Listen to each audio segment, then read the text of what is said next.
Saint Maximilian Kolbe was a Polish Catholic priest and Franciscan friar who volunteered to die in place of a stranger in the German death camp of Auschwitz, located in German-occupied Poland during World War II. He had been active in promoting the veneration of the Immaculate Virgin Mary, founding and supervising the monastery near Warsaw. He was operating an amateur radio station and running several other organizations and publications. Imprisoned after the outbreak of World War II, Kolbe worked in a monastery, and after the town was captured by the Germans, he was arrested by them and released. Upon his release, he continued his work at the friary, where he and other friars provided shelter to refugees from Greater Poland, including 2,000 Jews whom he hid from German persecution in the friary. Kolbe was arrested again, and the monastery shut down by German authorities, and he was put in prison. Soon he was transferred to Auschwitz.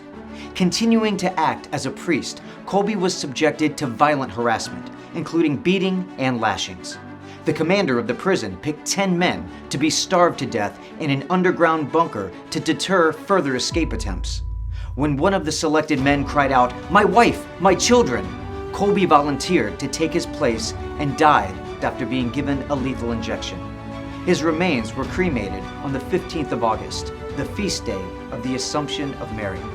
The man Kolbe saved at Auschwitz survived the Holocaust and was present as a guest at both the beatification and the canonization ceremonies.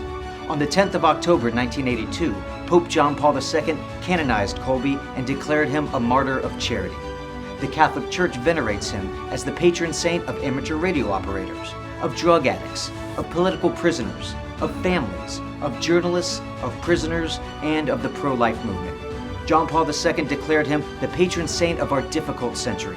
His feast day is the 14th of August, the day of his death. For other Saints in 60 and more great programs, go to cmax.tv.